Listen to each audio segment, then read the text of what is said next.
Hi friends, this is प्रिया कश्यप। कर्म को education में आप सभी का स्वागत है। आज आपके लिए लेकर आए हैं करंट अफेयर्स कुछ एमसीक्यूज जो कि लिए गए हैं 8 मई 2020 से। एंड गाइस, वीडियो को पूरा देखिएगा। अगर अच्छा लगे तो लाइक, शेयर एंड चैनल को सब्सक्राइब करना ना भूलें। इसी के साथ देखते हैं आज का फर्स्ट क्वेश्चन। फर्स्ट क्वेश्चन है, हाल ही में किस देश में हैनान प्रांत के दक्षिण द्वीप से एक अंतरिक्ष rocket the long March 5B को सफलतापूर्वक लॉन्च किया गया? ऑप्शन है चीन, नेपाल, जापान, रूस। जो इसका करेक्ट आंसर है वो है चीन। एक बार डिटेल्स देख लेते हैं। डिटेल्स हैं, यह प्रक्षेपण चीन के महत्वपूर्ण अंतरिक्ष कार्यक्रमों का एक अहम पड़ाव है। वर्ष 2022 तक चीन एक स्थायी अंतरिक्ष स्टेशन का संचालन करने तथा चंद्रमा पर 6 सदस्यों के एक दल को भेजने की योजना बना रहा है। उल्लेखनीय है कि संयुक्त राज्य अमेरिका एकमात्र ऐसा देश है जिसने सफलतापूर्वक मानव को चंद्रमा पर भेजा है। अभी तक जो कंफर्म है वो संयुक्त राज्य अमेरिका एक ऐसा देश है। संयुक्त राज्य अमेरिका एक ऐसा देश है जिसने सफलतापूर्वक मानव को चंद्रमा पर भेजा है। एक बार मैप देख लेते हैं। मैप में है चाइना, और जो चाइना की कैपिटल है वो है बीजिंग, और जो यहाँ के प्रेसिडेंट हैं मिस्टर जिनपिंग जी हैं, और ऑफिशियल नेम है चाइना का रिपब्लिक ऑफ चाइना। रशिया और कनाडा के बाद सबसे बड़ा देश बाय एरिया जो है वो चाइना ही है। ओके, इसके बाद नेक्स्ट क्वेश्चन देखते हैं। नेक्स्ट क्वेश्चन है आज का, नागरिक उड्डयन मंत्रालय के तहत कार्यरत नागरिक उड्डयन महानिदेशालय ने हाल ही में किस नामक एक पोर्टल लॉन्च किया है? ऑप्शन है आकाश, गरुड़, कोयल, नमन। जो इसका करेक्ट आंसर है वो है गरुड़। एक बार डिटेल्स देख लेते हैं। डिटेल्स हैं, गरुड़ का पूर्ण स्वरूप, गरुड़ का जो पूरा नाम है वो है government authorisation for relief using drones. Garuda portal कोविड-19 महामारी से मुकाबले के लिए ड्रोन संचालित करने हेतु केंद्र सरकार से छूट प्राप्त करने के लिए राज्य संस्थाओं की सहायता करेगा। नागरिक विमानन महानिदेशालय DGCA नागरिक उड्डयन सिविल एविएशन के क्षेत्र में एक नियामक संस्था है जो हवाई सुरक्षा, दुर्घटना आदि मामलों की जांच करती है।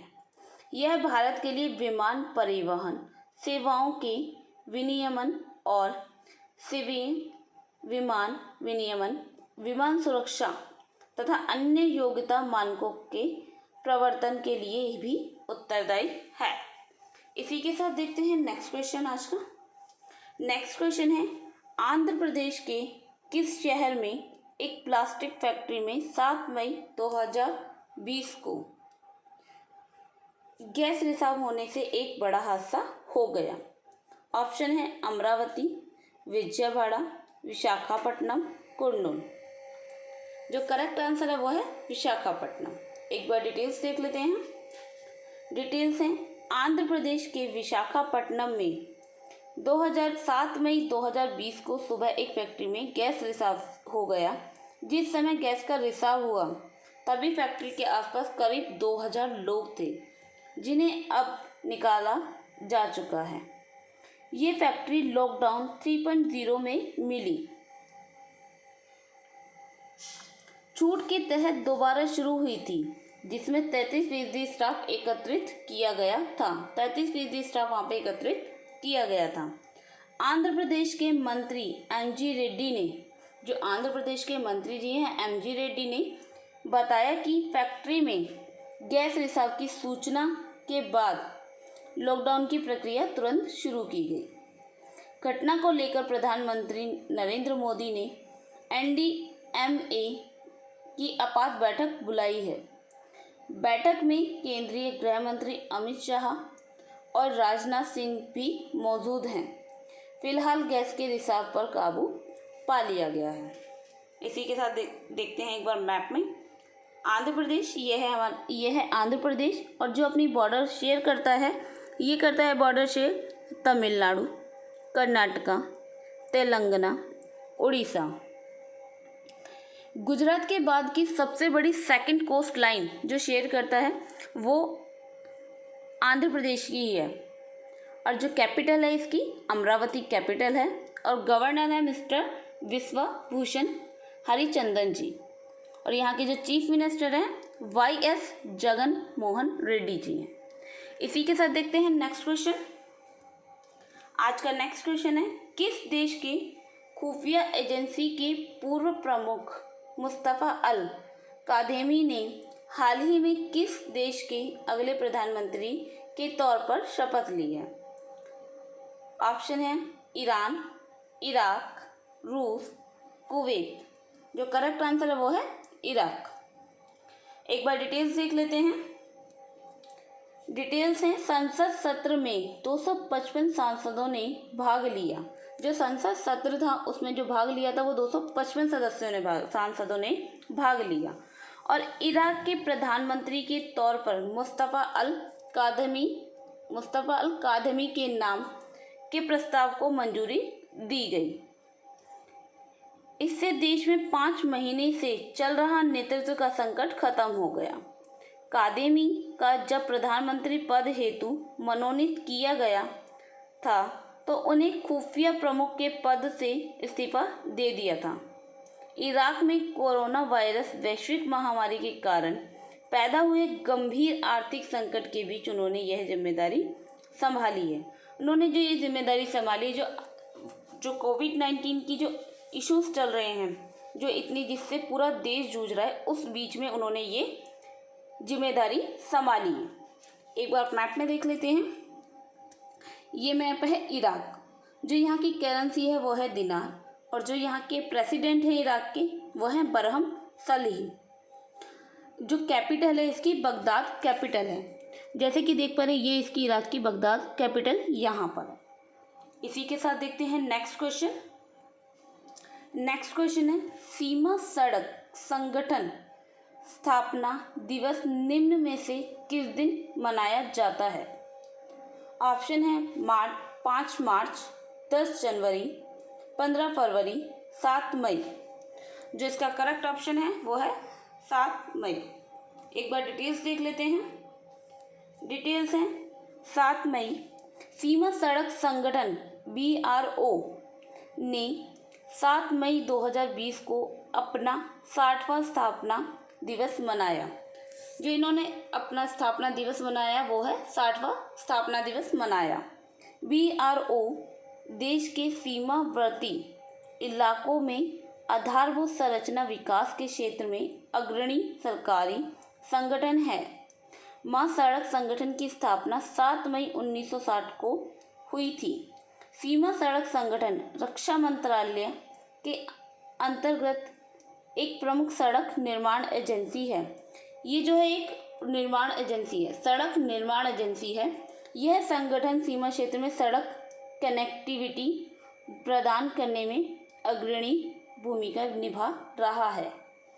यह पूर्वी और पश्चिमी सीमा क्षेत्रों में सड़क निर्माण और इसके रखरखाव का कार्य करता है।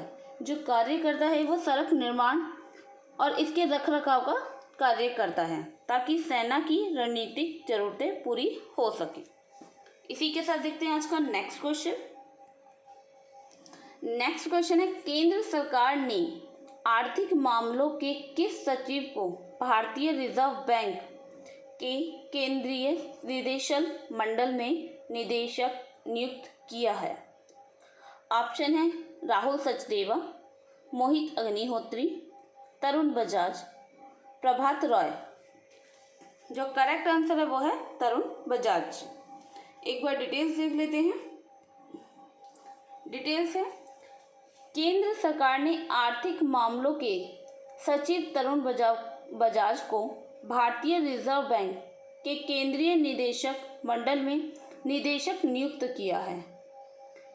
बजाज 30 अप्रैल को सेवानिवृत्त हुए अतनु चक्रवर्ती का स्थान लेंगे। वो 30 अप्रैल को सेवानिवृत्त होंगे और चक्रवर्ती स्थान लेंगे। बयान के मुताबिक बजाज का नामांकन 5 मई से अगले आदेश तक प्रभावी रहेगा। जो उनका नामांकन रहेगा वो 5 मई से स्टार्ट होकर अगले आदेश तक रहेगा। बजाज 1988 बैच के IAS अधिकारी हैं। वो 1988 के जो बैच है उसके IAS अधिकारी हैं। आर्थिक मामलों के सचिव बनाए जाने से पहले वह प्रधानमंत्री कार्यालय में अतिरिक्त सचिव रह चुके हैं। इसी के साथ देखते हैं नेक्स्ट क्वेश्चन। नेक्स्ट क्वेश्चन है, किस राज्य सरकार ने हाल ही में कोरोना वायरस को फैलने से रोकने के लिए लगाए गए लॉकडाउन के कारण परेशान लोगों को राहत देने के लिए 1610 करोड़ रुपए के पैकेज की घोषणा की? ऑप्शन है कर्नाटक, बिहार, पंजाब, झारखंड। जिसका करेक्ट आंसर है वो है कर्नाटक। एक बार डिटेल्स देख लेते हैं। डिटेल्स हैं, राज्य सरकार ने किसानों, लघु कुटीर एवं मध्यम उपक्रमों, हथकरघा, बुनकरों, फूलों की खेती करने वालों, धोबियों, नाइयों, ऑटो और टैक्सी चालकों समेत अन्य को ध्यान में रखते हुए इस राहत पैकेज का ऐलान किया है। कर्नाटक सरकार ने 11% आबकारी उत्पाद शुल्क वृद्धि की घोषणा की है, जो बजट में घोषित 6% की वृद्धि के अतिरिक्त है। सरकार ने उनकी समस्याओं को समझते हुए फसल के नुकसान के लिए 25,000 रुपये प्रति हेक्टेयर का मुआवजा देने की घोषणा की है। एक बार मैप देख लेते हैं। ये है मैप। जो यहाँ कर्नाटका है, कर्नाटका अपना जो बॉर्डर शेयर करता है वो करता है गोवा, महाराष्ट्र, तेलंगाना, आंध्र प्रदेश, तमिलनाडु, केरल। कर्नाटक जो फॉर्म हुआ था वो हुआ था 1 नवंबर 1956 में और इसका जो कैपिटल है वो है बेंगलुरु। जैसे कि ये देख पा रहे हैं, ये बेंगलुरु इसकी कैपिटल है। और यहाँ के जो चीफ मिनिस्टर हैं वो मिस्टर BS येदियुरप्पा जी हैं और यहाँ के जो गवर्नर हैं वो हैं वाजूभाई वाला जी। इसी के साथ देखते हैं आज का नेक्स्ट क्वेश्चन। नेक्स्ट क्वेश्चन है, हाल ही में किस योजना के अंतर्गत 39 करोड़ से अधिक लोगों को 34,800 करोड़ रुपए की वित्तीय सहायता दी गई है? ऑप्शन है प्रधानमंत्री ग्रामीण आवास योजना, प्रधानमंत्री किसान सम्मान निधि योजना, प्रधानमंत्री गरीब कल्याण योजना, प्रधानमंत्री मानधन योजना। इसका जो करेक्ट आंसर है वो है प्रधानमंत्री गरीब कल्याण योजना। एक बार डिटेल्स देख लेते हैं। डिटेल्स है, केंद्र सरकार ने कोविड-19 लॉकडाउन के दौरान, ये चलाया गया था कोविड-19 लॉकडाउन के दौरान गरीबों की मदद के लिए इस पैकेज की घोषणा की गई है। जो इस पैकेज की घोषणा की गई है वो कोविड-19 लॉकडाउन के दौरान की गई है। वित्त मंत्री निर्मला सीतारमण ने 26 मार्च को 1.70 लाख करोड़ रुपए के इस पैकेज की घोषणा की थी। ये की गई थी जो यहाँ से ये इस पैकेज की जो घोषणा की गई है वो की गई है जो हमारी वित्त मंत्री हैं निर्मला सीतारमण जी, उन्होंने 26 मार्च को 1.70 लाख करोड़ के रुपए की पैकेज की घोषणा की थी। इसके तहत सरकार ने गरीबों को मुफ्त खाद्यान्न के साथ महिलाओं, बुजुर्गों और किसानों को नगद भुगतान देने की घोषणा की थी। वित्त मंत्रालय ने एक बयान में कहा कि पैकेज बांटने की केंद्र और राज्य सरकारों नियमित निगरानी कर रही हैं और ये योजना 2016 में नरेंद्र मोदी जी ने लॉन्च किया था। इसी के साथ देखते हैं नेक्स्ट क्वेश्चन। नेक्स्ट क्वेश्चन है, भारत ने हाल ही में किस देश के लिए 2.50 मीट्रिक टन हाइड्रोक्सीक्लोरोविन की मंजूरी दे दी है? ऑप्शन है कनाडा, मैक्सिको, जमैका, पाकिस्तान। जो करेक्ट आंसर है वो है सी, जमैका। सॉरी, इसका जो करेक्ट आंसर है वो है मैक्सिको। एक बार डिटेल्स देख लेते हैं। डिटेल्स हैं, सरकार ने हाल ही में कहा कि भारत में हाइड्रोक्सीक्लोरोविन दवा का पर्याप्त भंडार है और घरेलू बाजार में इस दवा की कमी नहीं हो। यह सुनिश्चित करने के लिए हर संभव कदम उठाए जा रहे हैं। हाइड्रोक्सीक्लोरोविन को कोरोना वायरस के संक्रमण का इलाज करने में महत्वपूर्ण उपयोगी बताया गया है। ये कोरोना वायरस का जो इलाज है, संक्रमण इलाज करने के लिए महत्वपूर्ण उपयोगी बताया जा रहा है। सामान्य तौर पर मलेरिया के इलाज में इस्तेमाल होने वाली इस दवा का सबसे उत्पादक भारत में है। ये जो दवा यूज होती थी वो होती थी मलेरिया के लिए, और सबसे ज़्यादा जो उत्पाद है वो भारत में इस दवा का उत्पाद होता है। इसी के साथ देखते हैं आज का नेक्स्ट क्वेश्चन। नेक्स्ट क्वेश्चन है,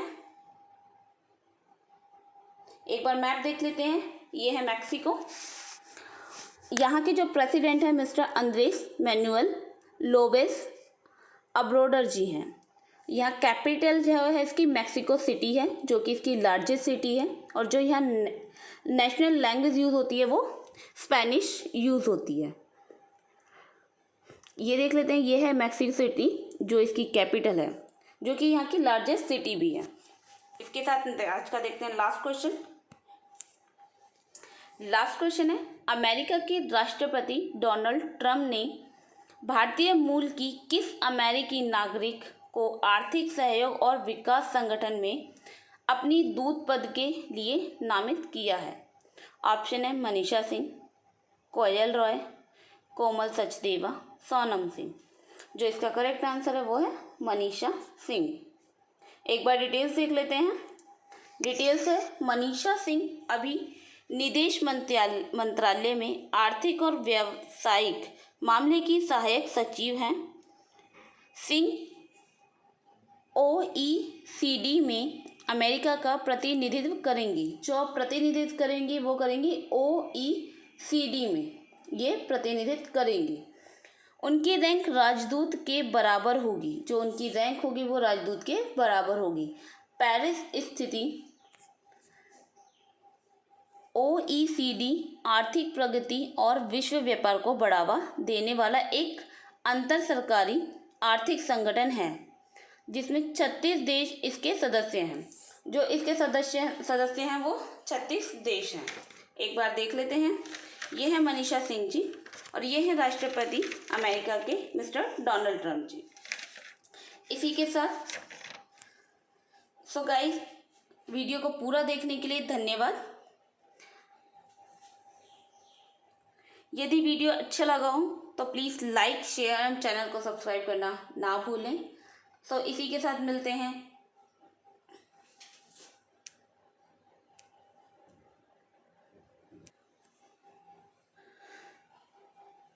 सो गाइस, ये थे आज के हमारे कुछ MCQs और वीडियो को पूरा देखने के लिए धन्यवाद। यदि वीडियो अच्छा लगे तो लाइक, शेयर एंड कमेंट्स और चैनल को प्लीज़ सब्सक्राइब करना ना भूलें। और इसी के साथ मिलते हैं नेक्स्ट वीडियो, और तब तक के लिए गुड बाय एंड